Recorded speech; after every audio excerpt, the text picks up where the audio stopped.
Well, we are about to be joined by one of the leading candidates for president. He is the Republican candidate, the other Republican candidate that people are talking about the most since the debate. The first being, of course, Donald Trump, partly because of his arrest and that mugshot. But from the debate, and remember, Donald Trump wasn't there, the guy everyone was talking about was Vivek Ramaswamy. I remember before the debate, Yes, you said. he was going to emerge because he has really taken a page, I don't want to say a page out of Trump's playbook. He's using the playbook in many ways, and he cut through all the other candidates. All right. Well, let's find out how he intends to continue to do that up until the election. Joining us right now is GOP candidate for president Vivek Ramaswamy. Welcome to TMZ Live, Vivek. Good to be on with you guys. How are you? We're good. I watched the debate. I was so interested, and it was clear that you really did kind of emerge, as a different kind of candidate, which was very clear that was your intention. What I'm curious about is, I heard you this morning. When I was working out, I was watching, I was watching the news, and I heard you said something about that you had never met a white supremacist. And that one really struck me because I just started thinking about things like Buffalo, the dollar store, which just happened. Jacksonville, yeah. Which was Jacksonville, the synagogues. And I wasn't sure what the point was. Were you suggesting they don't exist, or you just got lucky? Well, I'm suggesting that there are all kinds of deranged people across the country.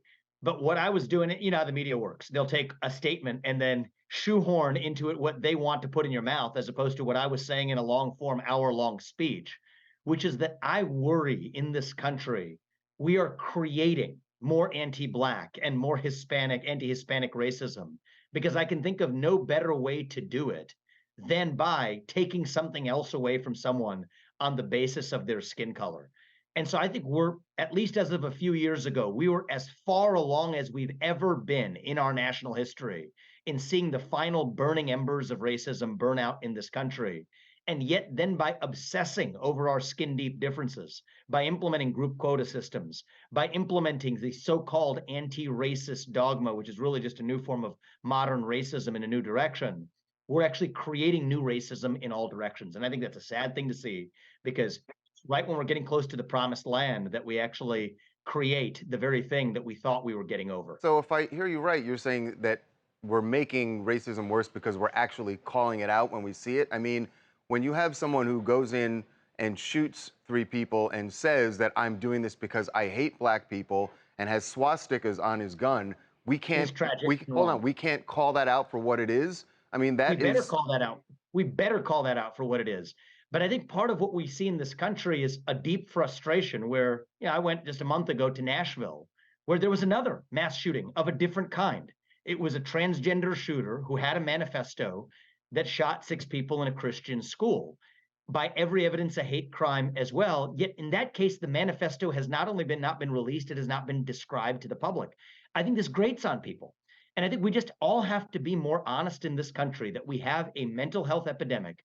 Part of what's driving the division in this country is not only that mental health epidemic, but being taught to divide ourselves, to see us as members of different groups. And I think what we need to do more of in the United States of America is stop obsessing over our skin deep differences. But hold on, Vivek, I just have to interrupt you for 1 second. It's okay to say that I look different from someone else. That's fine. There are groups, right? And the people in those groups get comfort from being with people that they relate to. That doesn't, but as long as you treat all of those groups equally, that's fine. So there's nothing wrong with saying that I'm Black, right? And you can say that you're Indian American, and that's fine. But what we're all asking is that everyone is treated equally. Yes. So what I take issue with, and so I'm a big fan of not putting words in other people's mouth, because I know what that feels like on the receiving end. So I don't want to do that to somebody who disagrees with me. I'll use their own words, right? Take an Ibram Kendi, who says the remedy to past discrimination is present discrimination. The remedy to present discrimination is future discrimination. I reject that worldview. I fundamentally disagree with it.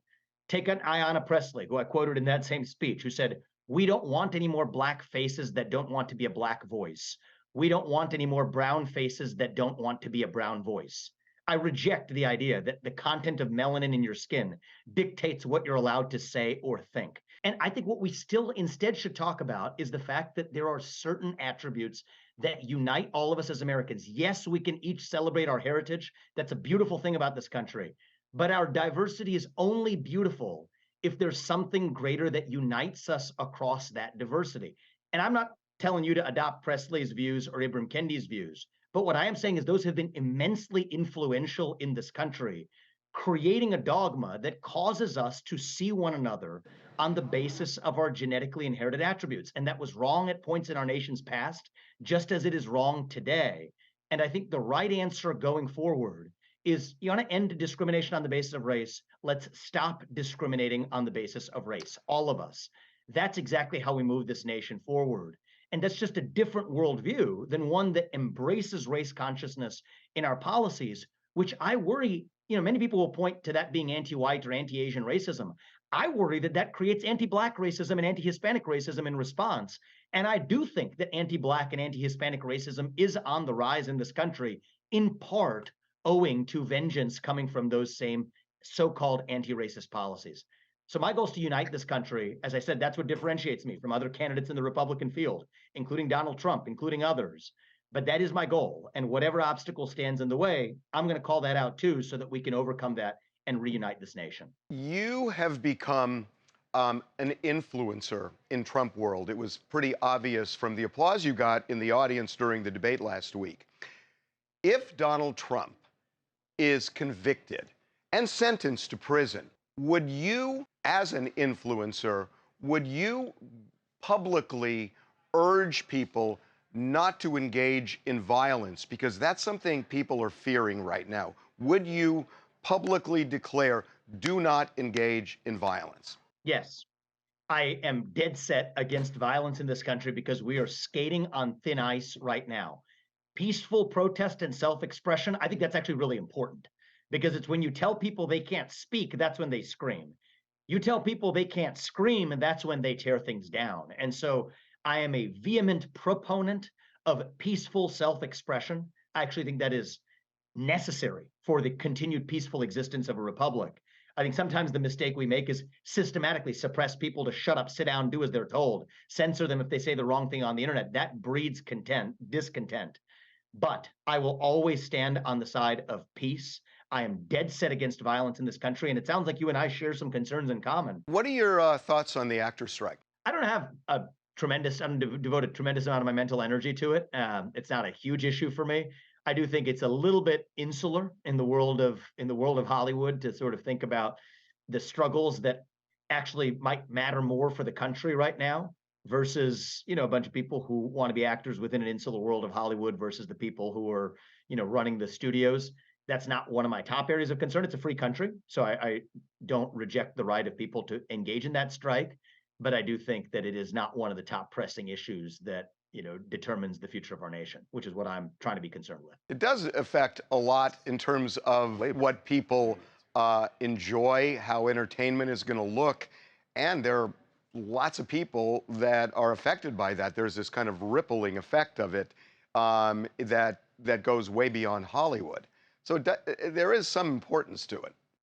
I'm not rejecting it. It's just not one of the top issues that I'm focused on for the country. I want to shut down the administrative state. I want to declare independence from China. We're dependent on our enemy for our modern way of life.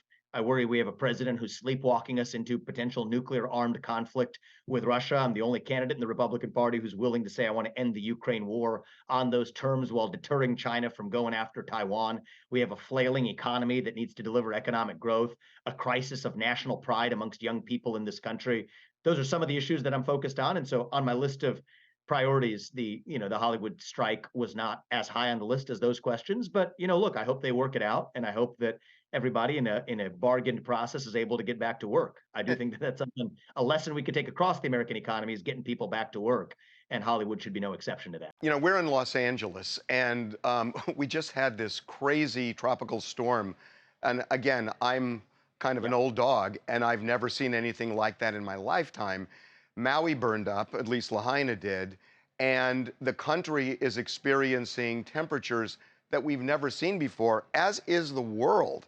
And I heard what you said during the debate, where you kind of brushed aside climate change. What do you think is causing all this? Yeah, so let me give you my actual views on this. Happens to be something I've studied quite carefully in the last several years. The climate change agenda is a hoax, is what I said. And what I mean by that is that the temperature related or climate related disaster death rate, tornadoes, hurricanes, heat wave, fires, the number of deaths over the last 100 years is down by 98%. For every 100 people that died of a climate related disaster in 1920, that number is 2 people today. That fact is not disputed. The reason why is more abundant and plentiful access to fossil fuels. More people die today still, 8 times as many more people die of cold temperatures rather than warm ones. The right answer to all temperature-related deaths is more abundant access to fossil fuels. The Earth is covered by more green surface area coverage today than it was half a century or a century ago, because carbon dioxide is plant food. So these are hard facts, not disputed, but that you don't hear from the climate agenda. But Vivek, hold on, Vivek. Wouldn't the reduction in deaths be more related to technology that's allowed us Yes. to warn Technology people and to powered get by- people out of the way of danger? And there's nothing to do with fossil Technology fuels. powered by fossil fuels. Technology powered by fossil fuels, and that's my point. So I favor adaptation. I favor climate mastery. Look at the likes of what Bjorn Lomborg to Alex Epstein to even Steve Koonin, a physicist who served in the Obama administration. I've read all their books cover to cover. I think the reality is the climate change policies are going to be more hostile to human flourishing than the threats posed by climate change itself. But I got to stop you. At a point when it gets too hot, people can't survive, and it's getting hotter and hotter and hotter. And I mean, you tell that to the folks in Lahaina that you need to adapt, and they're looking at it saying, how do we adapt when we're running for our lives into the ocean? Well, I happen to have talked to some of the folks in Lahaina, actually. As have we, by the way. But good, I'm glad for that, because I think we should look after our fellow Americans before we're looking halfway around the world to places like Ukraine, where many politicians have more concern than for Maui. But here's what I would tell them, and actually what is based on what they told me. You want to know what actually caused more deaths in Maui? There's somebody who is a climate agenda activist, who is a left-wing appointee, who believes in indigenous water rights, that delayed during a critical period, half a day, the provision of water to put out those fires. That is wrong. You actually have a timber policy problem in this country, where environmental activists for years have now stopped the normal process of actually regular fires that don't actually reach the scale that we've seen from Canada to Maui, because they're actually planned and controlled, as they have been even for much of human history. And so again, I think the policy response in the name of this new climate religion is literally causing more deaths. And the reality is, and I can call out exactly where the farce is, the climate agenda has nothing to do with the climate, because the same people who are opposed to carbon emissions here in the United States are totally fine when those same carbon emissions get shifted to China. And the same opponents to fossil fuels and carbon emissions are also the biggest opponents to nuclear energy, the greatest form of carbon-free energy production to mankind. And so the reality is, this is about global equity. This is about letting China catch up. And I think I'm the only person who's studied this issue and is not captured by donor interests to have the liberty to actually say it. This agenda is a hoax. Are global surface temperatures going up? Yes, but we need to deal with that through mastery, through technological advances that will require more, not less, use of fossil fuels. And by the way, what if the fossil fuels are causing the climate, the temperature to go up? And we know that. You said that everything is based on data and results. There is actual hard data that says the use of fossil fuels has raised the temperature on the planet. That's a fact. Yeah, but there's no evidence that says that's going to be an existential risk to humanity. And the other thing I favor, wait a minute. How is there no risk to humanity? That is an existential risk to humanity. But don't you agree that right now, if things go the way they are, this will be the coolest summer that you will ever experience in your lifetime? In a year where still 8 times as many people are going to die of cold temperatures rather than warm ones. But that doesn't that doesn't make it okay. And by the way, if the temperature is going up every year. Extreme cold is part of climate change as well. Right. It's not just heat. Actually, this is what's funny about this and this happens to be an area I've studied for a long time, and so this is an interesting conversation to me. In the 1970s, the same group was advocating for less use of fossil fuels because we were going to face a looming ice age. Now, some of the same people are making the argument that it has to be because of global warming. The reality is climate change is as old as man. Man-made climate change is as old as man. And so the reality and the hard fact is what I'll challenge everybody else on the other side of this issue to do is at least we should be able to find common ground on nuclear energy. And the mystery to me is how the biggest opponents to fossil fuels are also the biggest opponents to nuclear energy, which leads me to the farce, and it is a farce, that this climate agenda has to do with the climate. Listen to Greta Thunberg or other advocates. At least they're more honest. This is not just about the climate. It is about justice. Well, what does that mean? It means global equity. It means punishing the West so the rest of the world can catch up. That is what this agenda at its core is about. Nuclear energy might be too good at solving the problem because it still allows America to continue its economic growth. That's why they're against it here. While China has stage 4 nuclear reactors, while we're still at stage 2 here, PetroChina emits more carbon, buying up the projects that we forced Chevron to drop in the United States of America. So yes, that agenda is a farce. But I think that the right answer, what we should measure is how do we reduce the deaths and how do we reduce the negative impacts on human health from everything, including not just climate-related factors, but all factors. And I think for the foreseeable future, that is going to require more, not less use of fossil fuels and more, not less use of nuclear energy. That's what I care about. Human prosperity, human flourishing in the United States of America for all Americans, from Maui to the south side of Chicago, to New York, to Iowa, to New Hampshire. Ukraine's not included in that list. That's my job as the next U.S. president, and I will stand for that accordingly. So we appreciate the time you've given us. Yeah. Last question. If I Donald enjoy- Trump gets the nomination and he asks you to be his vice presidential nominee, would you accept it? He and I share something in common. We don't do well in a number 2 role. There are many ways to change this country, but I will take Donald Trump as my advisor and even something of a real mentor in understanding the administrative state where the bodies are buried. I'll commit to taking him on as an advisor, and I think that's exactly the role it's going to be. I think that our base understands that this can't be another hotly contested 50.1 election. And I think it's becoming clearer and clearer by the day that I'm the only person that's going to be able to reach people young and old, black, white, brown, inner city to suburban to rural, in a scale that's going to be required to deliver what Reagan did in 1980, a landslide election. All right. Listen, we really, really appreciate the time. Thank you.